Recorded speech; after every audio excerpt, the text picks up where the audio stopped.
Praise lord. దేవుని పరిశుద్ధ నామమునకు మహిమ కలుగును గాక. చిరొచ్చిన మీ అందరికీ ప్రభువైన యేసుక్రీస్తు నామములో శుభములు కలుగును గాక. పరిశుద్ధ లేఖనములో ధ్యానం చేస్తూ పరిశుద్ధాత్మని గూర్చినటువంటి తన వ్యక్తిత్వం గురించి, పరిశుద్ధాత్మని గూర్చినటువంటి స్వభావమును, ఆయన చేయి క్రియలను కనిపెట్టుకొని వాటన్నిటిని కూడా ధ్యానం చేస్తూ ఆ దేవుడు త్రిత్వమైనటువంటి దేవుణ్ణి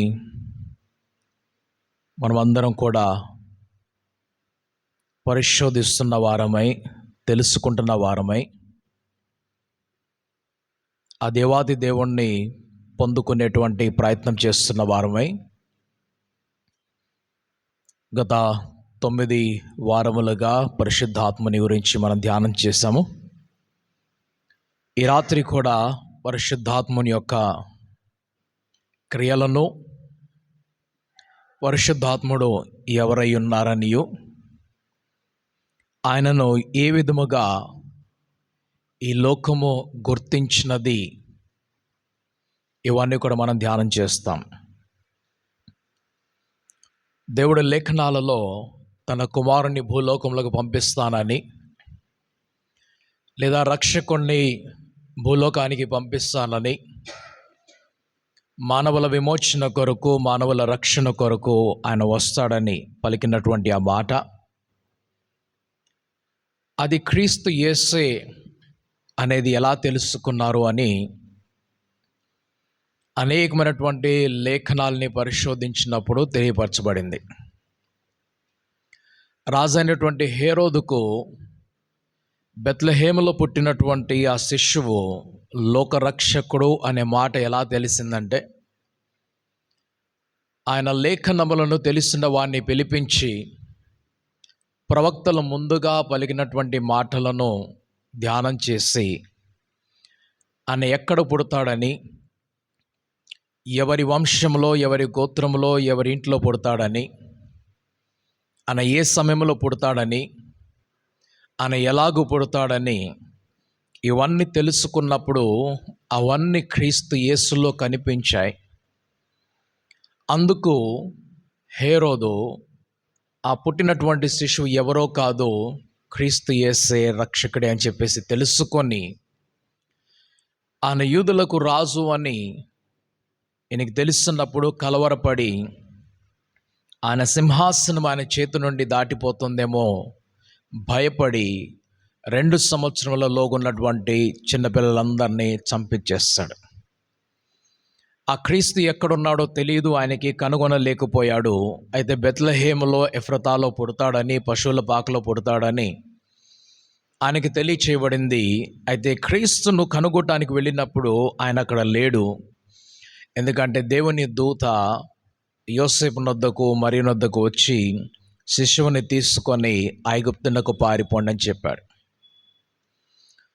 లేఖనాలను ధ్యానం చేస్తున్నప్పుడు అర్థమవుతుంది ఎవరు ఏమిటి అనేది.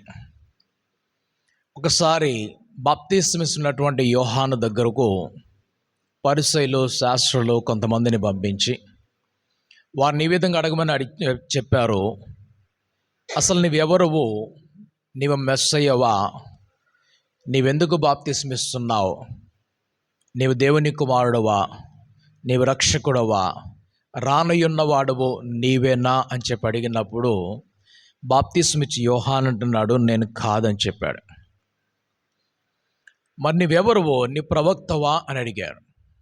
నేను ప్రవక్తను కాదన్నాడు. నీవెవరో మరి చెప్పు. నువ్వు ప్రవక్తవు కాదు, మెస్సయ్యవు కాదు, ఎవరి కోసమైతే మేము కనిపెట్టుకున్నామో ఆయన కూడా కాకపోతే మరి నువ్వు ఎవరు అని అంటే, ఆయన చెప్పిన మాట ప్రవక్త అయినటువంటి యెషయా పలికినటువంటి ఆ లేఖనము అరణ్యములో వినబడుచున్నటువంటి ఒక కేక, ఆ స్వరము నేనని చెప్పాడు. అరణ్యంలో వినబడుచున్నటువంటి ఆ స్వరము నేనని చెప్పినప్పుడు యెషయా ప్రవక్త యొక్క లేఖనాన్ని ధ్యానం చేసి యోహానును చూచినప్పుడు ఆ యెషయా పలికినటువంటి వ్యక్తి ఎవరో కాదు, యోహానే అని వారికి రుజువైనది. ఇప్పుడు యోహాను ఆ క్రీస్తు యేసు గురించి తెలియపరచుచున్నాడు. ఆయన క్రీస్తు యేసు కంటే ముందుగా పంపబడిన వాడై ఆయన వారికి ప్రజలందరికీ కూడా పరలోక రాజ్యం గురించి తెలియపరచుచున్న వాడై ఆయన అందరిని కూడా సిద్ధపరచుచున్న వాడై ఆయన అరణ్యములో కేకలు వేసుకుంటూ లేదా ప్రసంగము చేసుకుంటూ మారు మనసు కొరకైనటువంటి పిలుపును వారికి ఇస్తూ నీటిలో వారికి బాప్తిస్మము ఇస్తున్నాడు. ఈయన నీటిలో బాప్తిస్మం ఇస్తూ ఇద్దరి గురించి పరిచయం చేస్తున్నాడు. ఆ ఇద్దరిలో ఒకరు ఆయన వెనకాల వస్తున్నటువంటి ప్రభు అయిన యేసు క్రీస్తు. ఎవరి గురించి అయితే లేఖనాలు తెలియపరచబడ్డాయో మెస్సయ్య అని, రక్షకుడు అని, ఆ రక్షకుడు గురించి తెలియపరుస్తున్నాడు. నా వెనకాల ఒక ఆయన వస్తున్నాడని. రెండో వ్యక్తి ఆయన పరిచయం చేస్తున్నది ఆ వస్తున్నటువంటి వ్యక్తి తీసుకొని వస్తున్నటువంటి మరొక వ్యక్తి గురించి మాట్లాడుతున్నాడు. నా వెనకాల ఒక ఆయన వస్తున్నాడు, ఆయన మరొక ఆయనను తీసుకొని వస్తున్నాడు. నా వెనుక వచ్చువాడు నాకంటే శక్తిమంతుడు, ఆయన చెప్పులు మోయుటకైనను నేను యోగ్యుడును కాడు, పాత్రుడను కానంటున్నాడు. నా వెనకాల ఒక ఆయన వస్తున్నాడు, ఆ వచ్చే ఆయనతో పాటు మరొక ఆయనను తీసుకొని వస్తున్నాడు. ఈ మాటలు తెలియపరిచినప్పుడు ప్రజలందరూ కూడా ఆశ్చర్యపోయారు. వారు నీటిలో మునిగి బాప్తిస్మం అయితే తీసుకుంటున్నారు, కానీ వెనక వస్తున్నది ఎవరి కొరకు అని కనిపెట్టుకొని వారు ఎదురు చూస్తూ ఉన్నారు. లేఖనాల నుంచి మనం ధ్యానం చేస్తున్నప్పుడు మనకు అర్థమవుతుంది ఎలాగో ఎవరి గురించి మాట్లాడుతున్నది. మత్తయి సువార్త 3వ అధ్యాయంలో దాని 11వ వచనములు చూచినప్పుడు, మారు మనసు నిమిత్తము నేను నీళ్లలో మీకు బాప్తిస్మం ఇచ్చుచున్నాను, అయితే నా వెనుక వచ్చుచున్నవాడు నాకంటే శక్తిమంతుడు, ఆయన చెప్పులు మోయుటకైనను నేను పాత్రుడను కాను, ఆయన పరిశుద్ధాత్మలోనో అగ్నితోనో మీకు బాప్తిస్మము ఇచ్చును. ఆయన పరిశుద్ధాత్మతోనో అగ్నితోనో మీకు బాప్తిస్మం ఇచ్చును. రెండు విషయములు ఉన్నాయి. ఈ రెండిటి గురించి ప్రజలు చూస్తున్నప్పుడు మొదటి భాగము పరిశుద్ధాత్మ భాగము, రెండవ భాగం దగ్గరికి వచ్చినప్పుడు ఎవరిష్టం వచ్చినట్లు వాళ్ళు చెప్పుకుంటూ వెళ్ళిపోతూ ఉంటారు. మొదటిది పరిశుద్ధాత్మ బాప్తిస్మం అయితే దాని గురించి మాట్లాడుతున్నప్పుడు, రెండవది అగ్ని బాప్తిస్మం ఒకటి ఉన్నది, దాని గురించి రకరకాలుగా మాట్లాడుతూ ఉంటారు. ఇది చాలా స్పష్టముగా దీన్ని నేను ముగింపులోకి తీసుకొచ్చినప్పుడు మీకు దీన్ని వివరిస్తాను. బాప్తిస్మం ఇచ్చి యోహాను ఏమంటున్నాడు, మారు మనస్సు నిమిత్తము నేను నీళ్లలో మీకు బాప్తిస్మము ఇస్తున్నాను. యాజకులమైనటువంటి మేము సంఘానికి భక్తులకు ఇచ్చేటువంటి బాప్తిస్మం ఏమిటంటే మారు మనస్సు నిమిత్తమైనటువంటి బాప్తిస్మము. ఒక వ్యక్తి మార్చబడటానికి వాక్యమును బోధించిన వారమై, ఆ వ్యక్తి మార్చబడుతుండగా ఆ వ్యక్తి పూర్తిగా సమర్పణలోకి వచ్చి ఆ వ్యక్తి ప్రభువును రక్షకునిగాను ప్రభువుగాను అంగీకరించుకొని ఆ వ్యక్తి ఆ ప్రభువుతో పాటు ముందున్నటువంటి జీవితమును కొనసాగిస్తున్న వాడిగా ఒక తీర్మానం తీసుకుంటూ ఉంటే, ఆ తీర్మానమును యాజకులైనటువంటి మేము ఒక దృశ్యమైనటువంటి కార్యము జరిగించి, ఆ దృశ్యమైనటువంటి కార్యములో ఒక వ్యక్తి, పాతగున్నటువంటి ఒక వ్యక్తి, పాపములో ఉన్నటువంటి వ్యక్తి, ఆయన మరణించినటువంటి స్థితిలోకి వెళ్ళి క్రొత్తగా ఒక వ్యక్తి పునరుద్ధాన స్థితిలోకి వస్తున్నట్లుగా ఆ వ్యక్తిని పాతిపెట్టి మరల క్రొత్త వ్యక్తిని పునరుద్ధానము లేకుంటే జీవింపజేస్తున్నట్లుగా ఇచ్చేటువంటి ఒక సంకేతమే ఈ బాప్తిస్మమే అన్నది. ఈ బాప్తిస్మము ఒక సంకేతముగా కనిపిస్తున్నది. ఒక వ్యక్తి మరణము పునరుద్ధానము గురించి, పాత ఆదాము చనిపోయిన వాడే, అంటే పుట్టుకతోటి వచ్చినటువంటి ఆ పాప స్వభావము దానిని చంపివేస్తున్నట్లుగా క్రొత్త స్వభావము, క్రొత్త ఆదాము, వెనుక వస్తున్నటువంటి ఆదాము ప్రభు అయినటువంటి యేసు క్రీస్తును రక్షకునిగా ఒప్పుకొని ఆయనను ధరించుకొని క్రొత్తగా మరొక వ్యక్తి పుడుతున్నాడు అనే సంకేతమే ఈ యొక్క బాప్తిస్మమే అనేది.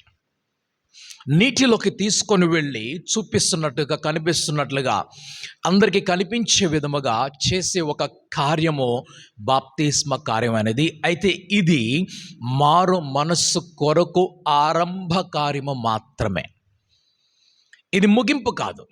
ఒక వ్యక్తి మార్చబడుతుండగా ఆ మార్చబడుతున్నటువంటి వ్యక్తిని మారుతున్నటువంటి వ్యక్తులు, మారిపోయినటువంటి వ్యక్తుల యొక్క సమూహంలోకి జత చేస్తున్న వారమై వారిని ప్రత్యేకిస్తూ, ఈ వ్యక్తి ఇప్పుడు మార్పు కొరకు సిద్ధముగా ఉన్నాడు, మార్పు పొందుతానని చెప్పేసి తీర్మానం తీసుకున్నాడు గనుక ఈ వ్యక్తిని ప్రభు యొక్క సంఘములో చేర్చడానికి బాప్తిసం ఇచ్చి సంఘంతో పాటు కలుపుతున్నామని బాప్తిసం ఇచ్చి తీసుకొని వస్తాం. ఇప్పుడు తీసుకొని వచ్చిన తర్వాత ఎవరి రక్షణలో వారు ఎదుగుతూ పైకి వెళ్ళాలి. వారు బ్రతికినన్ని సంవత్సరములు, దినములు కావచ్చు, దశాబ్దములు కావచ్చు, లేక ఒక శతాబ్దమే కావచ్చు, ఈ భక్తుడు జీవించినంతసేపు కూడా ఆ భక్తుడు తన రక్షణలో వేరు చేయబడినటువంటి జీవితంలో జీవించాలి. ఇంతకుముందు లోక సంబంధమైన జీవితంలో జీవిస్తుంటే ఆ జీవితాన్ని వేరు చేసి ఇప్పుడు దైవ సంబంధమైనటువంటి, పరలోక సంబంధమైనటువంటి జీవితంలోకి తీసుకొని వచ్చినప్పుడు ఇక్కడ ఉన్నటువంటి వ్యక్తి ఇప్పుడు పరలోకానికి సంబంధించిన జీవితాన్ని జీవించాలి. ఎప్పటి వరకు అంటే ఆయన చనిపోయే వరకు, ఆమె చనిపోయే వరకు, లేదా ప్రభు రాకడొచ్చే వరకు. అందుకు బాప్తిస్మ ఇచ్చి యోహాను అంటున్నాడు, నేను మారు మనస్సు నిమిత్తము నేను నీళ్లలో మీకు బాప్తిస్మం ఇచ్చుచున్నాను, అయితే నా వెనుక వచ్చుచున్నవాడు నాకంటే శక్తిమంతుడు, ఆయన చెప్పులు మోయుటకైనను నేను పాత్రుడును కాను, ఆయన పరిశుద్ధాత్మలోనో అగ్నితోనో మీకు బాప్తిస్మము ఇచ్చునని చెప్తున్నాడు. ఇప్పుడు నా వెనకాల వచ్చుచున్నవాడు నాకంటే శక్తిమంతుడు, ఆయన వచ్చినప్పుడు ఆయన మిగిలినటువంటి కార్యము చేసి ఆయన పరిశుద్ధాత్మతోనో ఆ తర్వాత అగ్నిలోనో ఆయన బాప్తిస్మం ఇస్తానంటున్నాడు. ఆ వెనకాల ఉన్నటువంటి భాగము ఆయన చేతిలో ఉన్నది, ఆయన తన కళ్ళమును బాగుగా శుభ్రము చేసి గోధుమలను కొట్టులో పోసి ఆరని అగ్నితో పొట్టును కాల్చివేనని వారితోటి చెప్పాను. ఈ పదములను చూసినప్పుడు గోధుమలు అనేటువంటి ఈ పదము చూసినప్పుడు గోధుమతో పాటుగా ఆ గోధుమ మరకెళ్ళినప్పుడు లేదా గోధుమలు మరక వెళ్తున్నప్పుడు దానితో పాటు కొంత పొట్టు వస్తుంది. ఆ వడ్లు మన ఇంటికి వచ్చేటప్పుడు వడ్లతో పాటు పొట్టు వస్తుంది. అయితే మొదటిగా చేసే పని ఏమిటంటే మన చేట తీసుకొని ఆ పొట్టుని విసిరేస్తాం. ఇందులో పెద్ద సైన్స్ లేదు దీన్ని అర్థం చేసుకోవడానికి. ఆ గోధుమలు ఇవన్నీ కూడా ఈరోజు మనకి సూపర్ మార్కెట్ వచ్చింది కాబట్టి ఇంట్లో చేట కూడా కనిపించట్లేదు, అన్నీ కూడా క్లీన్ అయిపోయి మన ఇంటికి వస్తున్నాయి. అలా కాకపోతే ఒకప్పుడు అందరూ అలా వరండాలో అంతా ఆ సెంటర్లో 2 బస్తాలు 3 బస్తాలు గోధుమలో లేకుంటే బియ్యము పోసుకొని, మినుములు, కందులు అన్నీ కూడా పోసుకొని అందరు చుట్టూ కూర్చొని మాట్లాడుకుంటూ, పాట పాడుకుంటూ, ఆడుకుంటూ, నాట్యం ఆడుకుంటూ అవన్నీ కూడా శుభ్రం చేసుకునేవారు. దానిలో ఉన్న మట్టి, రాళ్ళు, పొట్టు అన్నీ తీసేసి చెరిగేసి చక్కగా చెరిగిన వాటిని ఒక బస్తాలో నింపి పెట్టుకునేవాళ్ళు. అంటే సిద్ధము చేసుకుంటున్నాం, మనం భుజించడానికి యోగ్యమైనటువంటి ధాన్యమును సిద్ధం చేసుకున్నాం. ఇందులో పెద్ద సైన్స్ లేదు. ఈ లోకము మనుష్యుణ్ణి ఆ క్రిందకు నరకానికన్నా తీసుకొని వెళ్తుంది, లేదా పైన పరలోకానికన్నా తీసుకొని వెళ్తుంది. మానవుడు ఈ మధ్య లోకములో ఉన్నాడు. ఆయన జీవిత కాలంలో తన జీవితం ముగించే వరకు ఆయన ప్రభువుని గ్రహించకపోతే, అంగీకరించకపోతే ఆయన క్రింద ఉన్నటువంటి పాతాళానికి లేకుంటే నరకానికి వెళ్ళిపోతాడు. ఇక్కడ నుంచి ఈ లోకమే పంపిస్తుంది. ఇదే లోకము ఆ మానవుణ్ణి పరలోకానికి కూడా పంపిస్తుంది. అందుకు క్రీస్తు నశించిన దాన్ని వెదకి రక్షించడానికి మనిషి కుమారుడు వచ్చాడని చెప్తున్నాడు. నేను మిమ్మల్ని పరలోక రాజ్యానికి తీసుకొని వెళ్ళడానికి వచ్చానంటున్నాడు. బాప్తిస్మిచ్చి యోహాన్ ఏమంటున్నాడు? పరలోక రాజ్యము సమీపించున్నది గనుక మారు మనసు పొంది పశ్చాత్తాపపడి బాప్తిసం తీసుకోండి. పరలోక రాజ్యము సమీపించి ఉన్నది, మన దగ్గరకు వచ్చేస్తున్నది. కాబట్టి ఇప్పుడు మనం చేయవలసింది ఏంటి? పరలోక రాజ్యంలోకి వెళ్ళాలి. ఇదే మాటను ఇంకా కొంచెం మనం ముందుకు వెళ్ళినప్పుడు మత్తయి సువార్త 24వ అధ్యాయంలో 25వ వచనం మనకు కనిపిస్తుంది. ఆ దేవుడు, ఆ ప్రభువైనటువంటి క్రీస్తు పలుకుతున్న మాట, ఒకానొక దినం వస్తుంది, ఆ దినమున ఆ దేవుని రాజ్యంలోకి వెళ్ళేటప్పుడు ప్రజలు ఎలాగుంటారంటే మేకలు గొర్రెలు వేరు చేయబడినట్లుగా. అంటే ఎవరికైతే మేకల గొర్రెల భాష అర్థమవుతుందో వారితో చెప్తున్నాడు. ఎవరికైతే ధాన్యము గోధుమలు పొట్టు భాష అర్థమవుతుందో దానితో చెప్తున్నాడు ఆయన. ఎవరికైతే రాళ్లతోటి ఇటుకలతోటి ఈ మేస్త్రి యొక్క భాష అర్థమవుతుందో వాళ్ళతో చెప్తున్నాడు. ఎవరికైతే ఆ నాణెం యొక్క భాష అర్థమవుతుందో వాళ్ళకి ఆ భాషలో చెప్తున్నాడు. సో పరలోక సంబంధమైన వాటిని సాదృశ్యముగా లేక అర్థమయ్యే రీతిగా ఉపమాన రీతిలో కొన్ని మాటలను లోకము వాడుకున్నది, అంటే బైబిల్ వాడుకున్నది. ఇందులో పెద్ద ప్రత్యేకత ఏమీ లేదు. ఇప్పుడు చేస్తున్న పని ఏమిటి? ఆయన చేట తీసుకొని ఆ పొట్టును తీసుకొని, అంటే పొట్టు అంటే పనికిరా అనేది అని అర్థం. మనకి ఎవరన్నా కూడా ఒకవేళ ఈ పొలంలోకి వెళ్ళి విత్తనము చల్లి ఆ విత్తనము మొలకెత్తి గొప్ప పంట ఎలాగో చూడాలి అని అంటే ఆ వ్యక్తి పొట్టు కోసం చేయడా పని. ఆ వ్యక్తి చేసేటువంటి పని ఏమిటంటే గోధుమల కోసం చేస్తాడు, బియ్యం కోసం చేస్తాడు, ఆయన ధాన్యం కొరకు చేస్తాడు, పప్పు దినుసుల కొరకు ఆయన చేస్తాడు. ఎవరు కూడా పొట్టు తెచ్చుకోవడానికి చేయరు. పొట్టు దానితో పాటు కవర్ వస్తుంది. అది ఆ కవర్ దాని నుంచి ఊడిపోతుంది, ఒకరోజు ఊడిపోతుంది. ఆ ఊడిపోయినటువంటిది మనకు పనికిరానటువంటిది అది వెళ్ళిపోతుంది. ఎక్కడ వెళ్ళిపోతుంది? పొయ్యిలోకి వెళ్తుంది. ఎందుకు పొయ్యిలోకి వెళ్తుందంటే ఈ పొయ్యిలో మనకు పొట్టు మన భోజనాన్ని వండించేటువంటి శక్తి దానికి ఉన్నది. కొన్నిసార్లు మనం కట్లు పెడతాం, కొన్నిసార్లు మనం చిన్న పుల్లలు పెడతాం, కొన్నిసార్లు మనం ఆకులు పెడతాం, కొన్నిసార్లు ఈ పొట్టు పోస్తాం అందులో, లేదా ఆ కొబ్బరి పెంకులు వేస్తాం, లేదా కొబ్బరి పీసు వేస్తాము. రకరకాలుగా మంట మండుతుంది. అయితే ఈ పొట్టు అనేది ఒకటి ఉన్నది, ఏదైతే పనికి రాదో ఎగిరిపోయేటువంటిది అన్నట్లుగా చూపిస్తున్నట్టు తేలికగా ఉన్నటువంటిది. ఎవరైతే రక్షణలో ఉన్నారో వారు స్థిరముగా ఉంటారు, వారు కదిలించబడరు. ఎవరైతే ప్రభువులో నాటబడి ఉన్నారో వారు స్థిరముగా ఉంటారు, వారు కదిలించబడరు. ఎటువంటి తుఫానులు వచ్చినా వారి జీవితంలో, ఎటువంటి ప్రళయములు వచ్చినా కూడా వారు కదిలించబడరు. గనుక వారు స్థిరముగా ఉంటారు. రక్షించబడిన వారి గురించి ఒక సంకేతంగా మాట్లాడుతూ వారిని తీసుకొని ఆయన తన ప్రయోజనం కొరకు నిలుపుకుంటాడు. 2, 1 ఆయన ఇక్కడ పని చేయటానికి, 2 వారిని పరలోకానికి తీసుకొని వెళ్ళటానికి. రక్షణ పొందుకున్నటువంటి మనమందరము కూడా ఇక్కడ ఆ ప్రభు కొరకు పని చేస్తున్నాం. ఆ పని చేస్తున్నటువంటి మనమందరము రేపటి దినమున పరలోకానికి వెళ్తాం. 2 క్రియలు ఉన్నాయి. అలా పరలోకానికి సంబంధించిన వాడు కాకపోతే ఆ వ్యక్తిని నేరుగా తీసుకొని నరకానికి పంపించేస్తున్నాడు. ఎక్కడి నుంచి వెళ్తున్నారంటే ఈ భూలోకం నుంచే వెళ్తున్నారు. ఈ భూలోకం నుంచే వెళ్తున్నారు. సరే, పరిశుద్ధాత్మతోనూ ఆయన అగ్నితోనూ బాప్తిస్మము ఇస్తున్నట్లుగా మనం చూస్తున్నాం. మనం కొంచెం ముందుకు వెళ్ళి యోహాను సువార్త 1వ అధ్యాయము 28వ వచనం చూద్దాం. యోహాను బాప్తిస్మం ఇచ్చుతున్నటువంటి యోర్దాను నది ఆవలనున్న బేతనియాలో ఈ సంగతులు జరిగాను. యోహాను 1:28. మరునాడు యోహాను యేసు తన యొద్దకు రాగా చూచి, ఇదిగో లోక పాపమును మోసుకొని పోవు దేవుని గొర్రెపిల్ల. మరునాడు ఆయన ఇక్కడ యోర్దాను దగ్గర బాప్తిస్మం ఇస్తూ ఆయన ఒక దినమున బాప్తిస్మం ఇస్తున్నటువంటి సమయంలో ఆ బేతనియలో ఈ సంగతులు జరిగాను. అప్పుడు యేసు ప్రభు తన దగ్గరకు రావటం చూస్తున్నాడు. ఎవరి దగ్గరికి అంటే బాప్తిస్మం ఇచ్చు యోహాను దగ్గరికి. యేసు ప్రభు ఆయన దగ్గరకు రాగా చూచి ప్రజలతోటి మాట్లాడుతున్నాడు. ఆయన క్రీస్తు యేసు యోహాను వద్దకు వస్తున్నప్పుడు ఆయనను చూచిన వెంటనే ప్రజలతోటి మాట్లాడుతున్నాడు. ఇదిగో దేవుని గొర్రె పిల్ల. ఇదిగో లోక పాపములు మోసుకొని పోవు దేవుని గొర్రె పిల్ల. ఇది సంకేతమైనటువంటి మాట. దేవుని గొర్రె పిల్ల, ఇది సంకేతమైనటువంటి మాట. క్రీస్తు యేసు గొర్రె కాదు, గొర్రె పిల్ల కాదు. క్రీస్తు యేసు గొర్రె కాదు, గొర్రె పిల్ల కాదు. నిన్న మేము వెళ్తూ ఒక పాట వింటూ వెళ్తున్నాం.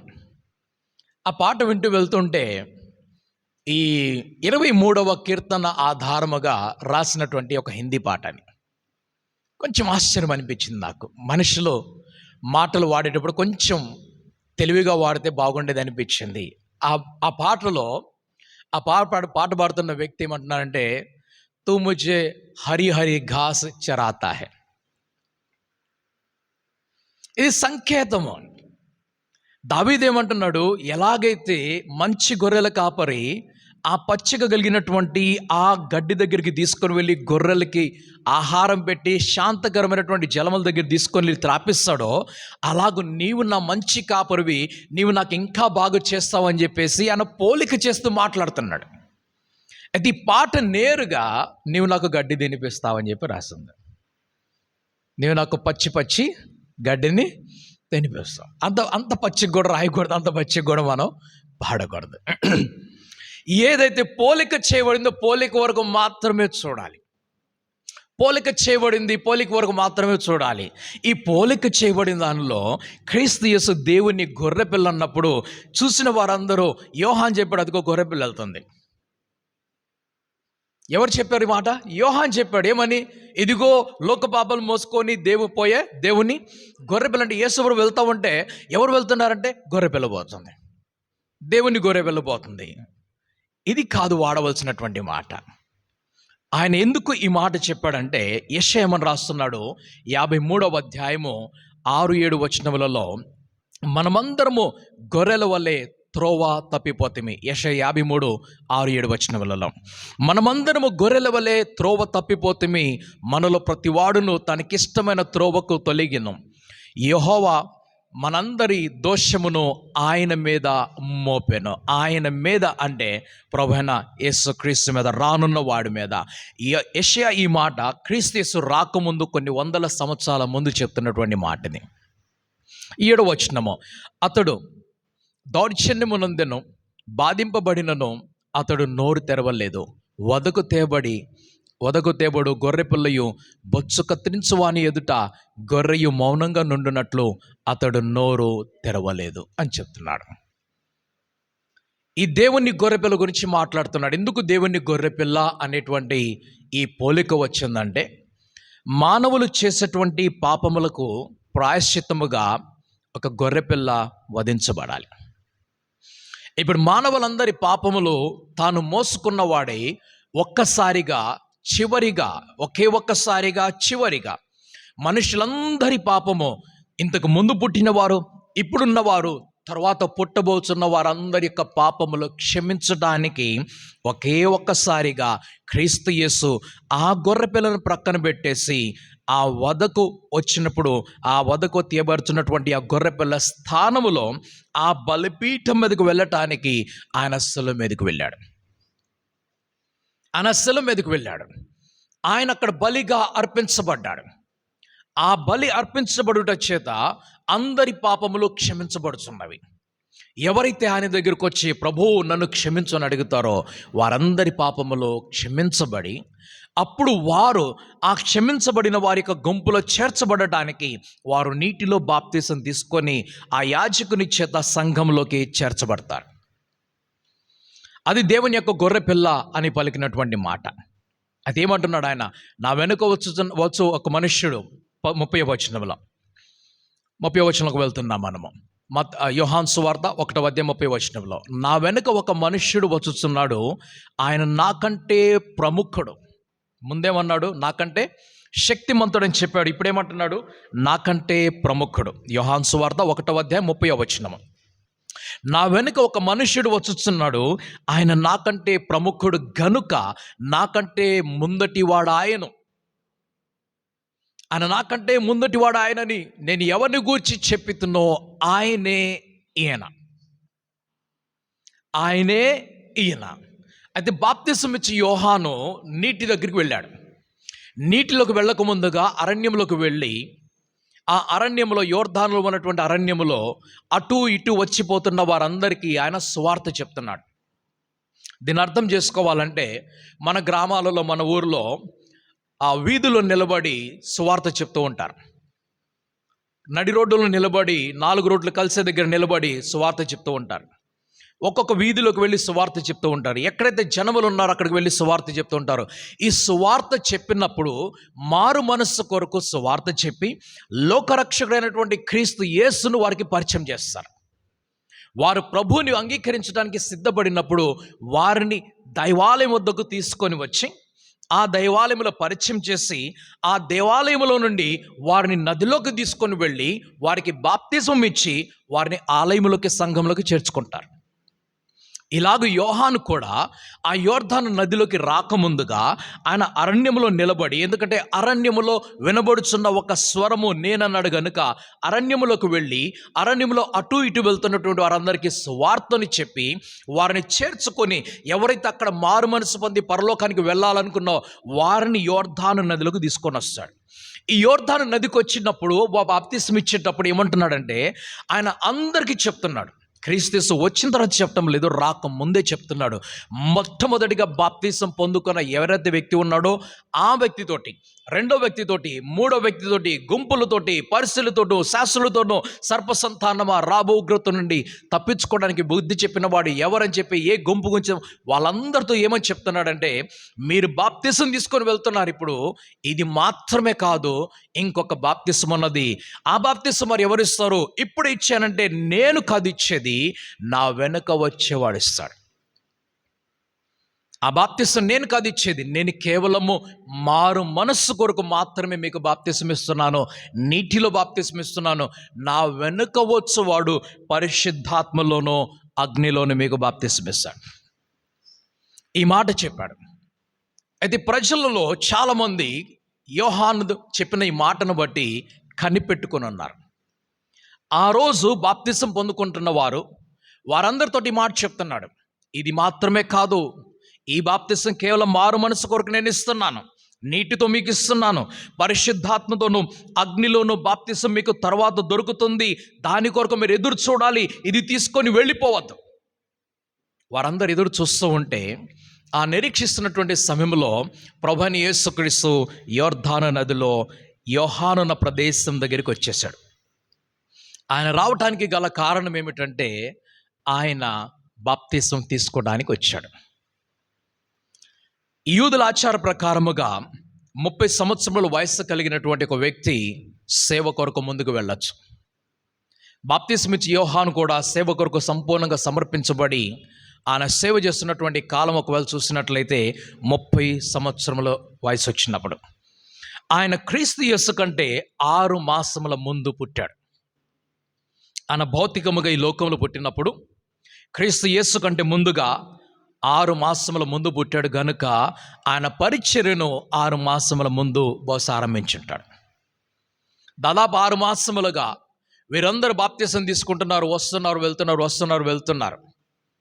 అయితే 6 మాసములు అయిన తర్వాత ప్రభువైన యేసుక్రీస్తు ఇప్పుడు బాప్తిసం తీసుకోవడానికి వస్తే ఆ క్రీస్తు యేసు గురించి మాట్లాడుతున్నాడు. నా వెనుక ఒక మనుష్యుడు వచ్చుచున్నాడు, 30వ వచనంలో, ఆయన నాకంటే ప్రముఖుడు గనుక నాకంటే ముందటి వాడు ఆయన. నా వెనకాల వస్తున్నాడు అంటే తర్వాత వస్తున్నాడని అర్థము. నేను ముందుకు పుట్టేశాను, ముందుకు వచ్చేసాను, నేను ముందుగా పరిచయం ప్రారంభించేసాను, నా వెనకాల ఒక ఆయన వస్తున్నాడు. అయితే ఆయన నాకంటే ప్రముఖుడు కాబట్టి నాకంటే ముందువాడు అవుతున్నాడు. నేను ముందువాడిని కాదు. యోహాను తను తాను తగ్గించుకొని ప్రభువుని హెచ్చిస్తున్నాడు. ఇక్కడ నా వెనకాల వస్తున్నాడు ప్రముఖుడు, నాకంటే ప్రముఖుడు, నాకంటే శక్తిమంతుడు, నాకంటే గొప్పవాడు కనుక ఆయన ముందువాడైపోయాడు. ఇప్పుడు నేను వెనకటి వాడను అయిపోతున్నాను. నాకంటే ముందటి వాడు ఆయనను, నేను ఎవరిని గురించి చెప్పితునో ఆయనే ఈయన. నేను ఆయనను ఎరుగనైతిని, నాకు తెలియదు. ఆయన ఎవరో నాకు తెలియదు. ఆయన ఎవరో నాకు తెలియదు. నేను ఆయన్ని ఎరిగాను ముందు నుంచి చెప్పట్లేదు. ఆయన ఎవరో తెలియదు. ఎందుకు తెలియదు అని అంటే, బాప్తిసం ఇచ్చి యోహాను పుట్టిన తర్వాత ఆయనకు సున్నతి చేయబడి పేరు పెట్టిన తర్వాత ఆయన తల్లిదండ్రులు ఇద్దరు కూడా కనిపించడం లేదు. ఆ తల్లిదండ్రులు ఇద్దరు వృద్ధాప్యంలో ఉన్నారు. జకర్యా, ఎలిజబెత్ ఇద్దరు కూడా చాలా వృద్ధాప్యంలో ఉన్నారు. ఆ వృద్ధాప్యంలో ఉన్నటువంటి ఆ దంపతులు బహుశా యోహాను చిన్నగా ఉన్నప్పుడే చనిపోయారు. లేరు అక్కడ. యోహాను ఎవరింట్లో పెరిగినట్లు కనిపించడం లేదు. ఎలాగైతే సమూయేలు అనేటువంటి చిన్న బాలుడు తన ఇంటి నుండి వేరు చేయబడి ఆ యాజకుడైనటువంటి ఏలీతో పాటు ఆ మందిరంలో నివసించాడో, అక్కడే పెరిగి పెద్దవాడయ్యాడో, అలాగుననే యోహాను పెరిగి పెద్దవాడవుతున్నాడు. ఎక్కడ పెరిగాడంటే అరణ్యములో పెరిగాడు. ఆయన పెరిగింది ఎక్కడ? అరణ్యములో. ఆయనకు ముందుగానే తెలియపరచబడింది. ఎందుకంటే మరియా ఈ ఎలిజబెత్ని కలవటానికి వచ్చినప్పుడు వారిద్దరు కూడా మాట్లాడుకుంటూ ఉంటే వారిద్దరు పరిశుద్ధాత్మతో నింపబడ్డారు. వారిద్దరు పరిశుద్ధాత్మతో నింపబడి స్తుతి కీర్తనలు పాడుతున్న వారు, దానితో పాటుగా ప్రవచనం పలుకుతున్న వారు కనిపిస్తున్నారు. యోహాను అని పేరు పెట్టిన తర్వాత జకర్యా నోరు తెరిచి ప్రవచనం ఎత్తి మాట్లాడటం మొదలుపెట్టాడు. ఈ ప్రవచనములో యోహానుకు తెలియపరచబడింది, నీవు ఎవరువు, ఎక్కడి నుంచి వచ్చావు, ఎక్కడికి వెళ్తున్నావు, ఏమి చేయబోతున్నావు, నీ ముందు వస్తున్నది ఎవరు, నీ వెనకాల వస్తుంది ఎవరు అన్ని కూడా. ఆయన దాని కొరకు సిద్ధపడుచున్న వాడై అరణ్యములో వినబడుచున్నటువంటి ఒక స్వరము నేను గనుక అరణ్యములో ఉండాలని చెప్పేసి ఆయన అరణ్యములోకి వెళ్ళి తన జీవితాన్ని ముందు కొనసాగిస్తున్నాడు. క్రీస్తు యేసు ఆయన శిష్యుడిగా ఉన్నప్పుడు ఆయన 2 సంవత్సరాల వయసు అటు ఇటు నజరేతులో బెత్లెహేములో తిరిగిన వాడే. ఆ తర్వాత 10 సంవత్సరాల వరకు ఐగుప్తులకు వెళ్ళిపోయి మరలా నజరేతుకు వచ్చిన వాడే. 17 సంవత్సరములు నజరేతులోనే తన ఇంటిలో తన తల్లిదండ్రులకు అధీనములు ఉన్నవాడు. ఎటు ఇటు ఎక్కడ కూడా వెళ్ళలేదు ఆయన. కాబట్టి ఈ యేసు క్రీస్తు ఎవరో ఇప్పుడు యోహానుకు తెలియదు. ఈ క్రీస్తు యేసు ఎవరో ఆయనకి తెలియదు. అయితే ఆత్మలో మాత్రమే గ్రహిస్తున్నాడు. ఆయన ప్రత్యేకంగా చూడలేదు. చిన్నప్పుడు ఎప్పుడు చూసుకున్నారు వీరనంటే, ఇద్దరు కూడా తల్లి గర్భములో ఉన్నప్పుడు, ఇద్దరు కూడా వారి తల్లుల గర్భములో ఉన్నప్పుడు వారు ఒకరినొకరు చూసుకున్నారు. అప్పుడు ఆ యోహాను సంతోషంతో గంతులు వేస్తూ ఉన్నాడు. ఆ తరువాత ఎవరు కూడా ఒకరినొకరు చూసుకోలేదు. ఇప్పుడు ఆత్మలో గ్రహిస్తున్నాడు. ఆయన చేసి చూపుతున్నటువంటి సాక్ష్యం ఇది చూద్దాం. ఆయన ఎలాగా ప్రభు గురించి తెలుసుకున్నాడు అనేది. నా వెనుక ఒక మనుష్యుడు వచ్చుతున్నాడు, ఆయన నాకంటే ప్రముఖుడు. ఈ మాట పదే నేను చదువుతున్నాను, ఎందుకంటే ఇది మనం తెలుసుకోవాలి. ఆయన ప్రాముఖ్యత ఏమిటో మనం గ్రహించాలి. నా వెనుక ఒక మనుష్యుడు వచ్చుతున్నాడు, ఆయన నాకంటే ప్రముఖుడు గనుక నాకంటే ముందటి వాడు ఆయనని ఎవరి గురించి నేను చెప్పితునో ఆయనే ఈయన. నేను ఆయనను ఎరుగనైతిని కానీ ఆయన ఇశ్రాయేలుకు ప్రత్యక్షమగుటకు నేను నీళ్లలో బాప్తీసము ఇచ్చుతూ వచ్చితినని చెప్పాను. మరియు 32వ వచనంలో యోహాను సాక్ష్యం ఇచ్చుచు ఆత్మ పావురం వలె ఆకాశం నుండి దిగువచ్చుట చూచితిని, ఆ ఆత్మ ఆయన మీద నిలిచెను. నేను ఆయనను ఎరుగనైతిని గాని నీళ్ళలో బాప్తీసం ఇచ్చుటకు నన్ను పంపినవాడు నీవు ఎవని మీద ఆత్మ దిగివచ్చి నిలుచుట చూతువో ఆయనే పరిశుద్ధాత్మలో బాప్తిస్మిచ్చువాడని నాతో చెప్పాను. ఎవరు చెప్పారు యోహానికి ఈ మాట అంటే, ఈ మనుష్యుడు చెప్పలేదు. జకర్యా చెప్పలేదు ఈ మాటని. తల్లినటువంటి ఎలిజబెత్ చెప్పలేదు. ఆ తల్లినటువంటి మరియ కూడా చెప్పలేదు. ఏ మానవుడు చెప్పలేదు, ఎవరు చెప్పలేదు. ఎందుకంటే ఆయన లోకరక్షకుడు అనేటువంటి మాట మరియకు తప్ప ఎవరికి తెలియదు. ఆయన లోకరక్షకుడు అనేటువంటి విషయము ఆ జకర్యాకు, ఆ తర్వాత ఎలిజబెత్కు తప్ప ఎవరికి కూడా తెలియదు. ఆయన లోకరక్షకుడు అనేటువంటి విషయము ఆ యోసేపుకు తప్ప ఎవరికి కూడా తెలియదు. ఈ నలుగురికి మాత్రమే తెలుసు. మరి ఇంకెవరికి తెలుసు నలుగురు కాకానంటే, ఇక్కడ సంబంధం లేనటువంటి ఇతరులు ఉన్నారు. అందులో షిమ్యోన్ అనబడినటువంటి ఒక దైవజనుడు ఉన్నాడు. ఎవరైతే 40 దినముల వయసు కలిగినటువంటి ప్రభువైన యేసు నా బాలుని తీసుకొని, నాథా ఇక నన్ను లోకం విడిచి వెళ్ళడానికి సెలవేమో, నా కన్నులు ధన్యమాయనని చెప్పేసి పలికినటువంటి ఆ షిమ్యోన్ ఉన్నాడు. ఆ వృద్ధాప్యంలో 80 సంవత్సరాలు పైబడినటువంటి వయసు కలిగిన అన్న అనబడిన ఒక ప్రవక్తని కనిపిస్తున్నది. ఆ తరువాత 3 అక్కడి నుంచి వచ్చినటువంటి ఆ జ్ఞానులు, తూర్పు దేశం నుంచి వచ్చినటువంటి జ్ఞానులు, వారు వచ్చేసారు, వెళ్ళిపోయారు, వాళ్ళు కనిపిస్తున్నారు. ఆ తర్వాత ఎవరు కనిపిస్తున్నారంటే గొల్లలు కనిపిస్తున్నారు. ఎవరైతే ఆ రాత్రి ప్రభువుని చూడటానికి వెళ్ళారో ఆ దూతపు చెప్పినటువంటి మాట, వారు మాత్రమే ఈ విషయాన్ని తెలుసుకున్నారు. అయితే వారందరూ కూడా ఇది మర్చిపోయారు. వారందరూ కూడా ఇది మర్చిపోయారు, ఎందుకంటే గొల్లలకు అంత ప్రాముఖ్యత దీని గురించి అనిపించలేదు. వారికి దీని గురించి పని లేదు. వారు వచ్చారు, చూశారు, సాక్ష్యం కొరకు మాత్రం వచ్చారు, చూశారు, వెళ్ళిపోయారు. ఈ ముగ్గురు వచ్చిన వారు ముగ్గురు కనిపిస్తున్నారు, ఈ జ్ఞానులు కనిపిస్తున్నారు. వారు తమ దేశానికి వారు వెళ్ళిపోయారు. హేరోదు చూశాడు, చనిపోయాడు. ఆయన చనిపోయాడు, అయిపోయింది. ఇప్పుడు హేరోదు కుమారుడు వచ్చే సింహాసనం మీద కూర్చొని ఉన్నాడు. సో ఆయన ప్రాణమును తీయటానికి ఎవరు కూడా ఇప్పుడు లేరు. అందుకు ఆయన 12 సంవత్సరాల వయసు వచ్చినప్పుడు ఆ దూత మరలా యోసేపుకు ఐగుప్తు దేశాలు ప్రత్యక్షమయ్యి బాలుని చంపాలని చూచిన వారు చనిపోయారు కనుక నీ వెళ్ళి నజరేతులోకి వెళ్ళిపో అని చెప్పినప్పుడు ఆయన మరలా వచ్చి నజరేతులో బస చేస్తూ ఉంటాడు. ఎవరికి తెలియదు ఈ విషయం. యోహాను ఎదురు చూస్తున్నాడు. అయితే ఆయనే క్రీస్తు అనే విషయము యోహానుకు తెలియదు. మరొక సందర్భంలో యోహాను గురించి మనం చూద్దాము. ఇక్కడ బాప్తిసం ఇస్తున్నాడు ఆయన.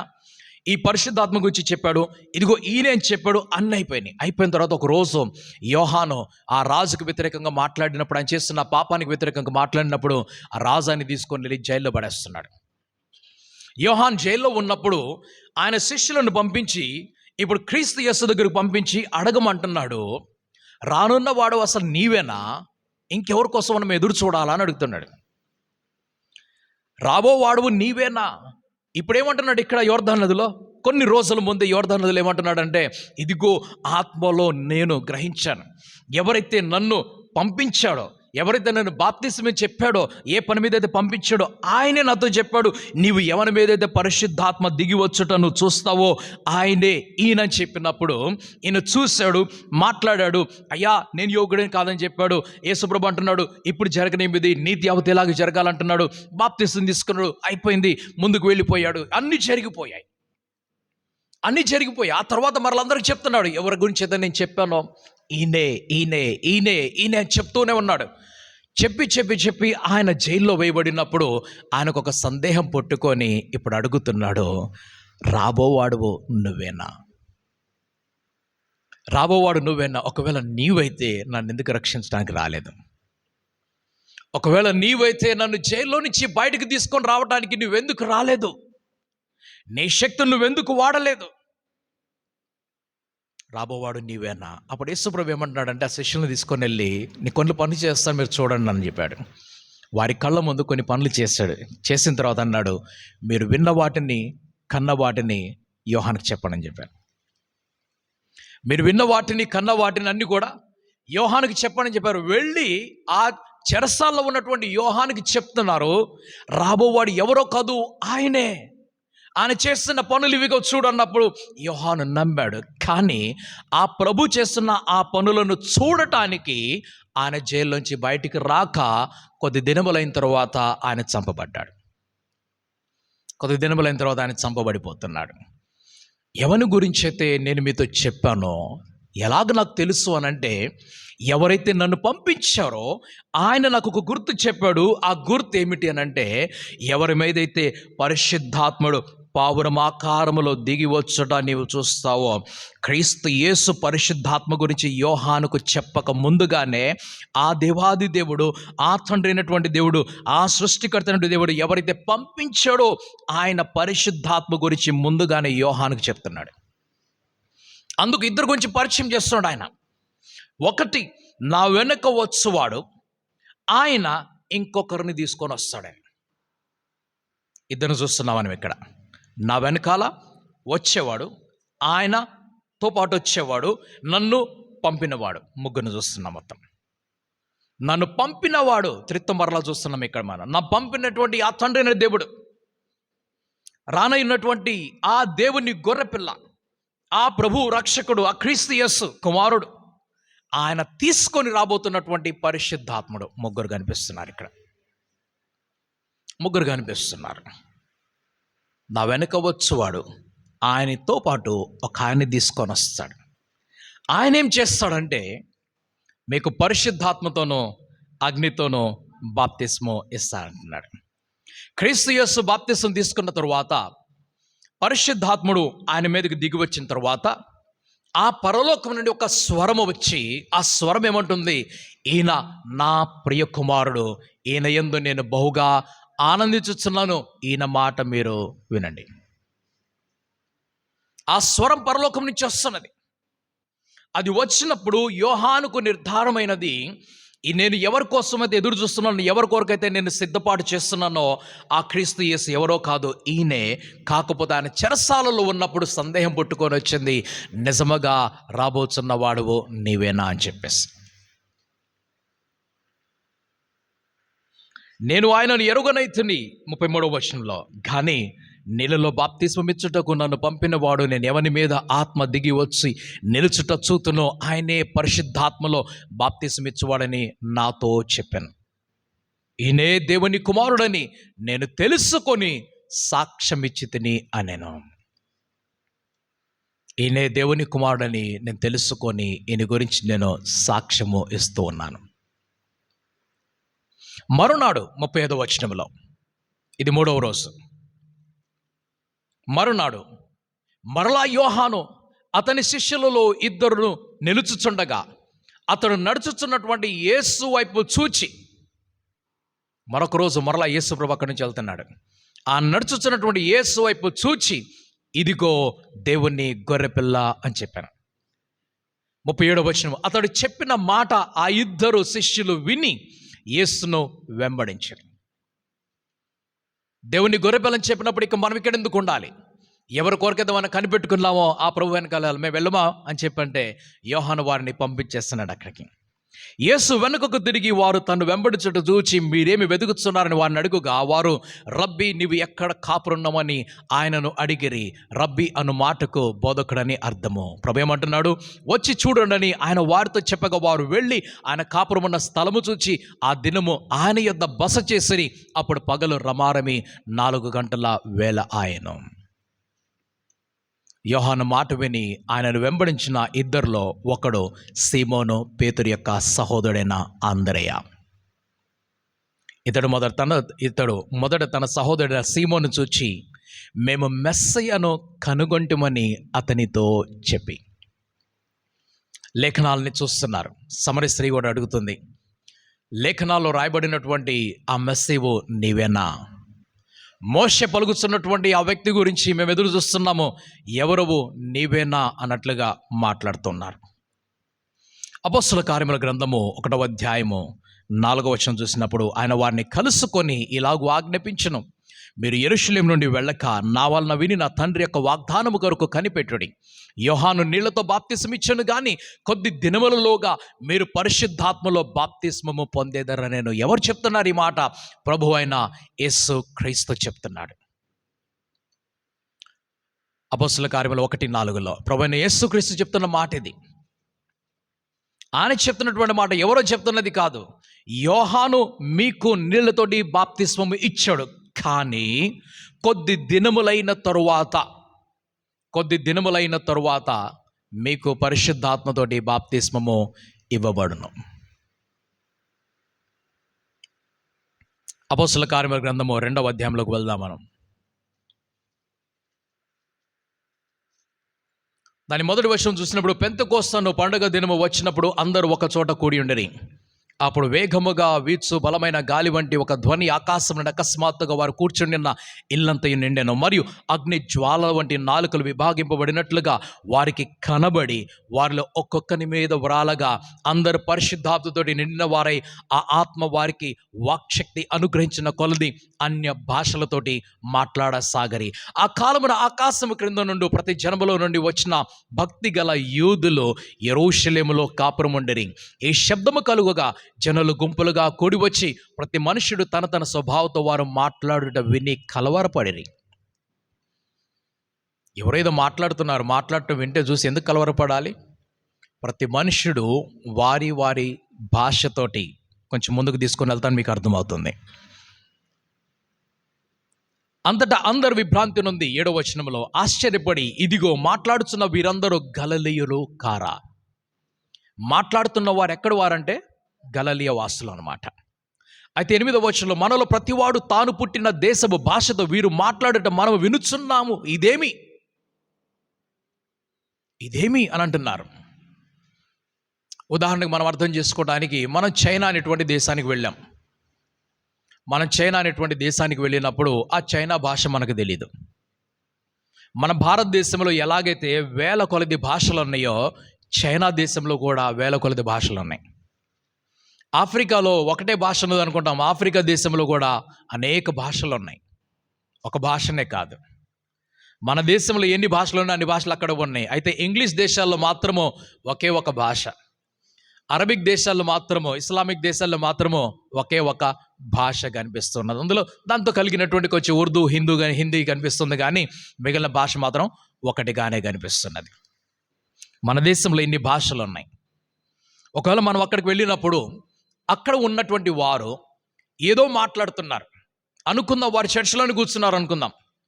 వారి చర్చ్లో ఉన్నారు, వారు ప్రార్థన చేస్తున్నారు, వారు వాక్యం మాట్లాడుతున్నారు, లేకుంటే ఏదో చేస్తున్నారు. అయితే మనము కొంతమంది మహారాష్ట్ర నుంచి మరాఠీ వాళ్ళు వెళ్ళారు, పంజాబ్ నుంచి పంజాబ్ వాళ్ళు వెళ్ళారు, గుజరాతీ వాళ్ళు వెళ్ళారు, తమిళ వాళ్ళు వెళ్ళారు, తెలుగు వాళ్ళు వెళ్ళారు, కన్నడ, మలయాళం వాళ్ళు వెళ్ళారు.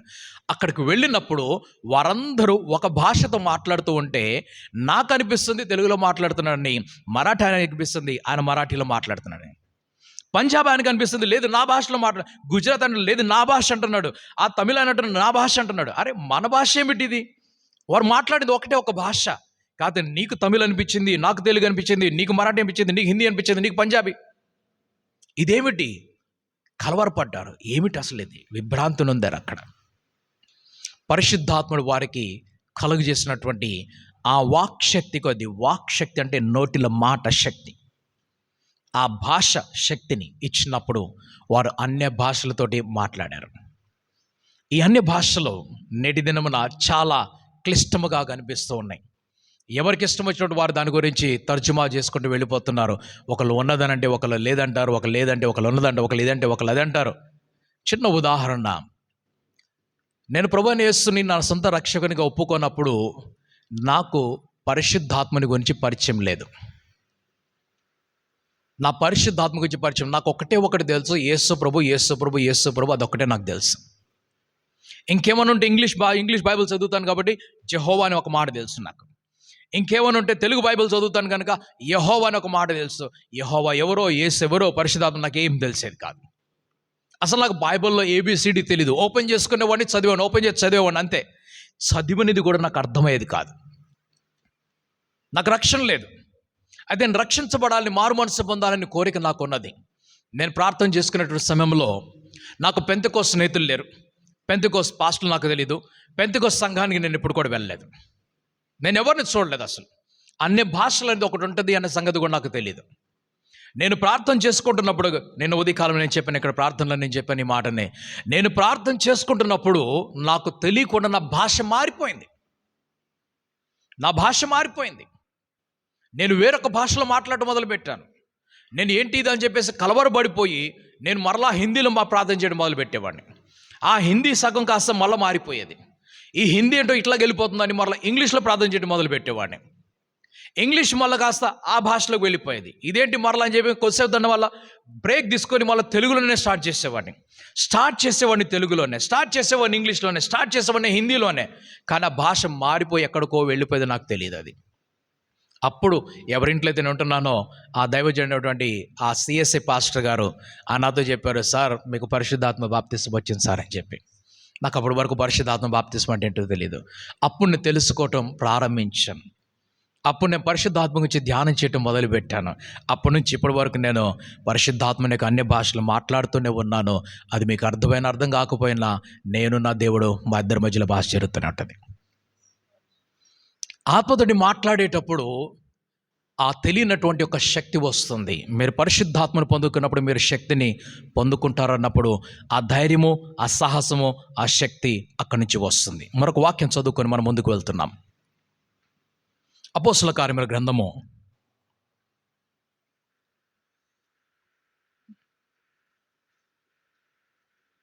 4వ అధ్యాయంలోకి మనం వెళ్దాం.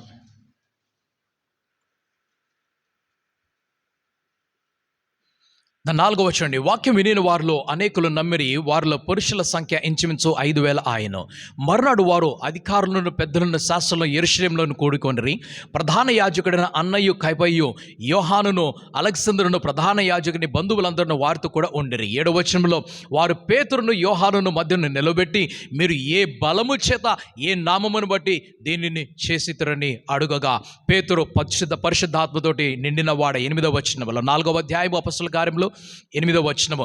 పేతురు పరిశుద్ధాత్మతోటి నిండిన వాడై ఇట్లనెను, ప్రజల అధికారులారా, పెద్దలారా, ఈ దుర్బలునికి చేయబడిన ఉపకారమును గూర్చి వాడు దేని వలన స్వస్థత పొందినని నేడు మమ్మను విమర్శించుచున్నారు కనుక ఈ మీరందరూ ఇశ్రాయేలు ప్రజలందరూ తెలుసుకోవలసినదేమనగా, మీరు సెలవు వేసినట్టు మృతుల్లో నుండి దేవుడు లేపినట్టు నజరేయుడైన యేసు నామముననే వీడు స్వస్థత పొంది నీ ఎదుట నిలుస్తున్నాడని చెప్పారు. ఉదయకాలమున వారు మందిరంలోకి వెళ్తున్నారు. సుందరమైనటువంటి ద్వారము గుండా వెళ్తూ ఉంటే ఒక ఆయన భిక్షం అడుగుతున్నాడు. అప్పుడు పేతురు, యోహాను ఏమన్నారు? వెండి బంగారములు మా యొద్ద లేవు, కానీ క్రీస్తు యేసు నామమున లేచి నిలబడని చెప్పినప్పుడు ఆయన లేచి నిలబడ్డాడు.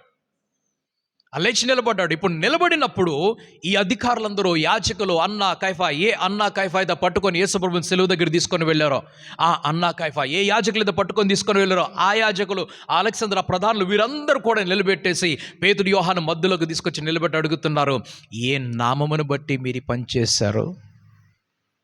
అప్పుడేమంటున్నాడంటే, మీరందరూ ఇశ్రాయేలందరూ కూడా తెలుసుకోవాల్సింది ఏమనగా, ఎవరినైతే మీరు సెలవు వేశారో, ఎవరినైతే మీరు సిలువ వేస్తారో ఆ యేసు నామముననే ఇది జరిగింది. ఈ మాట మాట్లాడటానికి ఈయనకు ధైర్యము, శక్తి ఎక్కడి నుంచి వచ్చిందనంటే, ఆ ముందున్నటువంటి 4వ వచనం మనం చూసినప్పుడు ఆయన 8వ వచనంలో పరిశుద్ధాత్మతోటి ఆయన నింపబడ్డవాడై, పరిశుద్ధాత్మతోటి నింపబడిన వాడై, పేతురు పరిశుద్ధాత్మతో నిండిన వాడై ఇట్లనెను. అప్పటి వరకు పేతురుకి ధైర్యం చాలలేదు. దాదాపు 50 రోజుల క్రితము ఈ ఘటనకు, పెంతెకోస్తు దినము 50 రోజులు అంటే ప్రభువైన యేసుక్రీస్తు పస్కా పండుగ దినమున సెలవేయబడ్డ, పస్కా పండుగ మరునాడు సెలవేయబడ్డాడు. ఆ పస్కా మొదలుకొని పెంతెకోస్తు వరకు 50 దినములైతే ఆ రాత్రి గెత్సెమనే తోటలో ప్రభు పట్టబడి ఆయన ఈ అధికారుల దగ్గర తీసుకొని వెళ్తున్నప్పుడు ఈ పేతురు 3 సార్లు నాకు యేసుప్రభు ఎవరు తెలియదని చెప్పాడు. యేసుప్రభు గురించి నాకు అసలు సంబంధం, ఆయనతో నాకు సంబంధం లేదని చెప్పాడు. ఆయన ఎవరో నాకు తెలియదని చెప్పాడు. భయపడిపోయాడు ఆయన. ఎందుకంటే ప్రభువును పట్టుకున్నప్పుడు ఈయన కత్తి దూసి ఆ సేవకుని చెవి నరుకుతున్నాడు. ఈయన భయపడిపోయాడు, భయపడ్డాడు. భయపడినటువంటి పేతురుకి సాహసం ఎక్కడి నుంచి వస్తుందంటే, పరిశుద్ధాత్ముడు కలుగజేస్తున్నాడు. నీవు నేను పరిశుద్ధాత్మతో నింపబడినట్లయితే మనము సాహసాన్ని పొందుకుంటాం, మనము ధైర్యాన్ని పొందుకుంటాం, మనము శక్తిని పొందుకుంటాము. క్రియలు చేస్తున్నప్పుడు, రోగముల దగ్గరికి వెళ్తున్నప్పుడు ఈ పరిశుద్ధాత్మని శక్తి ఉంటుంది కనుక ఆ రోగములు మనం ప్రార్థన చేయగానే వెళ్ళిపోతాయి. పరిశుద్ధాత్మని శక్తి ఉంటుంది కనుక ఆ దయ్యములతో పలికినప్పుడు ఆ దయ్యములు వెళ్ళిపోతాయి. కాబట్టి అన్ని భాషలు, నీకు ఏ భాష వచ్చో నాకు తెలియదు. నీవు అన్ని భాషలలో 1-2 మాటలు మాత్రమే మాట్లాడుతున్నావేమో, మాట్లాడు, పర్వాలేదు. ఆ 3వ మాట 4వ మాట తర్వాత వస్తుంది, మాట్లాడుతూనే ఉండు. ఒకవేళ నీకు ఆత్మవిశ్వాసమును, ధైర్యమును, శక్తిని ఆ 4 మాటలు 2 మాటలు తీసుకొని వస్తే ఆ అన్ని భాషలను వాడు. ఎవరో ఏదో చెప్పారని చెప్పి దాన్ని వాడటం మానివేయద్దు. ఒకవేళ నువ్వు వాడకపోతే నువ్వు నిర్జీవ స్థితిలోకి వెళ్ళిపోయి కేవలం నోటితోటి, పెదలతోటి వాక్యం మాత్రమే చెప్తున్నావేమో. నువ్వు ఈరోజు పరిశుద్ధాత్మని శక్తిని వాడుకోవాలి. చివరి మాట వరకు నేను వస్తున్నాను. ఆరంభంలో నేను చెప్పాను, ఆయన పరిశుద్ధాత్మతోనూ అగ్నిలోనూ బాప్తిస్మము ఇస్తాడంటే, ఈ అగ్ని బాప్తిస్మం గురించి రకరకాల బోధలు ఉంటే దీన్ని సింపుల్గా ఒక మాటలో మీకు తెలియపరుస్తున్నాను. ఏమిటి అని అంటే, నువ్వు నాకు చాలా అగ్ని పరీక్ష పెట్టావంటాం. ఇది నా అగ్ని పరీక్ష అంటే అర్థం ఏంటి? నువ్వు అగ్నిలో దూకావా? ఇది నాకు అగ్ని పరీక్ష అంటే అర్థం ఏమిటి? నీకు నేను అగ్ని పరీక్ష పెడుతున్నా అంటే అర్థం ఏమిటి? కఠినమైనటువంటి పరీక్ష. ఆయన క్రొత్తగా వచ్చినటువంటి ఒక భక్తుని ఆయన పరిశుద్ధాత్మ యొక్క క్రమశిక్షణలో నడిపించడానికి, ఆ క్రొత్తగా పుట్టినటువంటి ఆ విశ్వాసిని అనేకమైనటువంటి కష్టముల గుండా తీసుకొని వెళ్తూ, ఆయనకు శిక్షణనిస్తూ, నేర్పిస్తూ, ఆయన్ని బలపరుస్తూ, పడిపోయినప్పుడు నిలబెట్టి మరలా నేర్పించి ఇంకా కఠినమైన వాటి దగ్గర తీసుకొని వెళ్ళి ఆయన బలవంతుడిగా, శక్తివంతుడిగా నిలబడే వరకు ఆయనకి ఇచ్చేటువంటి అగ్ని పరీక్ష లేకుంటే ఆ ట్రైనింగ్నే ఈ పరిశుద్ధ అగ్ని బాప్తిస్మం అని అంటారు. ఆ ట్రైనింగ్ అది అగ్ని బాప్తిస్మము అంటే అగ్ని పరీక్ష అని ఒక చిన్న మాట, కొన్ని పదాలు మనం వాడుకుంటూ ఉంటాం కదా.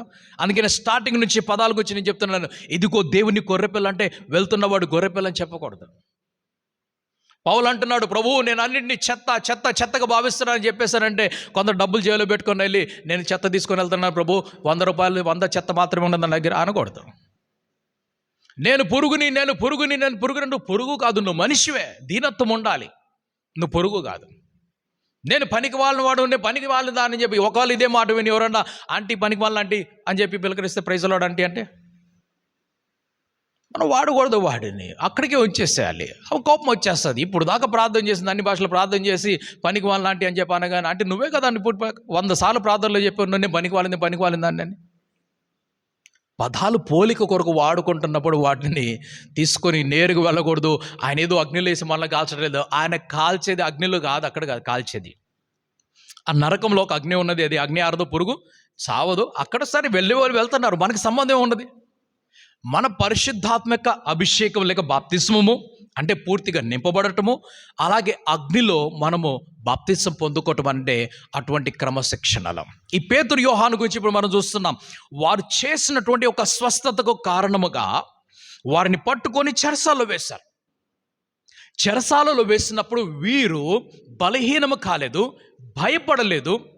వీరి పనిని మానివేయక ఇంకా శక్తిని పొందుకున్న వారే, ఇంకా సాహసను పొందుకున్న వారే, ఇంకా పనులు చేస్తామని చెప్పేసి ఎక్కడి వరకు అనంటే వారి చేతులు తాకినా, వారి వస్త్రములు తాకినా, వారి నీడ తాకినా కూడా మృతులు సైతం నిలబడేంత విధముగా వారు బలము పొందుకున్న వారే పరిచర్య కొరకు ముందుకు వెళ్తున్నారు. అటువంటి క్రమశిక్షణలో ఆయన మనం నడిపిస్తాడు గనక ఆ ఆత్మ అధీనములకి మనం రావాలి. అయితే సంఘం చేస్తున్నది ఏమిటి అనంటే, సంఘము భూలోకంలో చేస్తున్న పని నీటి బాప్తిసం తీసుకున్న తర్వాత అయిపోయింది. ఆమె సిటిజన్ ఆఫ్ హెవెన్, నేను పరలోక రాజ్యపు వారసుని, అయిపోయింది. నాకు దేవుడు రాసి ఇచ్చేసాడు, పరలోక రాసి ఇచ్చేసాడు. ఎందుకు? ఫిలిప్పీ పత్రికలో పౌలు అంటున్నాడు, మన పౌరస్థితి పరలోకమందు ఉన్నది అంటున్నాడు కదా. మనంతా పరలోక సంబంధం కదా, మనకి ఏమి సంబంధం లేదని చెప్పేసి అంటున్నాడు. ఈ మాటలు ప్రత్యేకంగా గమనించాలి. ఇక్కడ యోహాన్ అంటున్నాడు, మీరు నీటిలో బాప్తిసం తీసుకొని వెళ్తున్నారు, ఇదే అని మీరు అనుకోవద్దు. వెనకాల మరొక ఆయన వస్తున్నాడు, ఆయన పేరు యేసు క్రీస్తు. ఆయన మరొక ఆయన తీసుకొని వస్తున్నాడు, ఆయన పేరు పరిశుద్ధాత్మ. ఆయన మీకు ఇచ్చేటువంటి బాప్తిస్మము, ఆ బాప్తిస్మం మీకు శక్తిని, ధైర్యమును, సాహసమును, పరాక్రమం చేసేటువంటి క్రియలకు మీకు కావలసినటువంటి అభిషేకాన్ని కలుగజేస్తాడు. కానీ మనం ఎదురు చూడాల్సింది ఎవరి కోసం అనంటే పరిశుద్ధాత్మని కొరకు. క్రీస్తును మన ప్రభువుగా ఒప్పుకున్నాం, రక్షకునిగా ఒప్పుకున్నాం, అయిపోయింది, అన్నీ అయిపోయినాయి. నీటి బాప్తిసం తీసుకున్నాం, అయిపోయింది. ఇప్పుడు మనం చూడవలసింది ఎవరి కొరకు, చేయవలసింది ఏమిటి అనంటే పరిశుద్ధాత్మని కొరకు ఎదురు చూడాలి, ఆ పరిశుద్ధాత్మని పొందుకోవాలి, ఆయనతో పాటు సహవాసంలో రోజు నడవాలి. ఆ హనోకు దేవుడితో నడిచినట్లుగా మనం రోజు పరిశుద్ధాత్మతోటి నడవాలి. ఒక్క నీటి బాప్తిసం తీసుకొని నేను క్రిస్టియన్ అయిపోయాను, నేను చర్చి ప్రెసిడెంట్ని, నేను చర్చి ఎల్డర్ని, నేను చర్చి సెక్రటరీని, నేను ట్రెజరర్ని, నా డబ్బు లేకపోతే బెలూన్ కూడా కొనడానికి లేదు, నేను డబ్బు తీస్తే బిర్యానీ వస్తుంది, నేను ఫౌండర్ని, నేను ఇటుకలు వేసాను, నేను ఫౌండర్ని, నేను సిమెంట్ పోసాను. నీటి బాప్తిసం ఒక్కడ తీసుకొని నువ్వు ఎంత విర్రవీగుతూ ఉంటే నీటి బాప్తిసం నేను పరలోకానికి చేర్చడం లేదు, పరలోక రాజ్యంలో ప్రవేశం కొరకు నిన్ను డోర్ దగ్గరికి తీసుకొస్తుంది. అది దానిలో నువ్వు పైకి వెళ్ళాలి. నేను సీనియర్, 30 సంవత్సరాలు నాకు సీనియారిటీ ఉంది, 50 సంవత్సరాలు సీనియారిటీ, 100 సంవత్సరాలు సీనియారిటీ ఉన్నది. సీనియారిటీ పనికి రాదు. నికోదేమంటున్నాడు, అయ్యా నా సీనియారిటీ ఏం చేసుకొని నేను పరలోకానికి దారేదో చెప్పు, నాకు కనపట్లేదని అడిగాడు. అప్పుడు యేసుప్రభు ఏమన్నాడు, ఒకడు క్రొత్తగా జన్మించందే పరలోక రాజ్యంలోకి ప్రవేశం పొందు. ఎలాగ జన్మించాలి? నేను ఎంత ముసలివాడైనా నేను నా తల్లి గర్భంలోకి వెళ్ళి మరలా ఎలా పుట్టాలి అంటే ఒకడు నీటి మూలముగాను ఆత్మ మూలంగాను పుట్టనిదే వాడు పరలోక రాజ్యంలో ప్రవేశం. దాన్ని చూడలేడు. ఎదురు చూడాలి. సంఘము వాక్యాన్ని ధ్యానం చేయాలి, సంఘం వాక్యంలో నడిపించబడాలి. మనం ఎదురు చూడాలి పరిశుద్ధాత్మని కొరకు. ఆ పరిశుద్ధాత్మని మనం పొందుకునే వరకు నిద్రపోకూడదు. కేవలం పరిచర్య కొరకు కాదు, మన వ్యక్తిగత జీవితం పరిశుద్ధంగా నడిపించబడాలంటే మనకు పరిశుద్ధాత్మని బాప్తిసము అవసరము. దేవుడు అట్టి ఆత్మాభిషేకము, ఆ బాప్తిసమము మీకు వెంటనే కలుగు చేయనుగాక. ఆమేన్.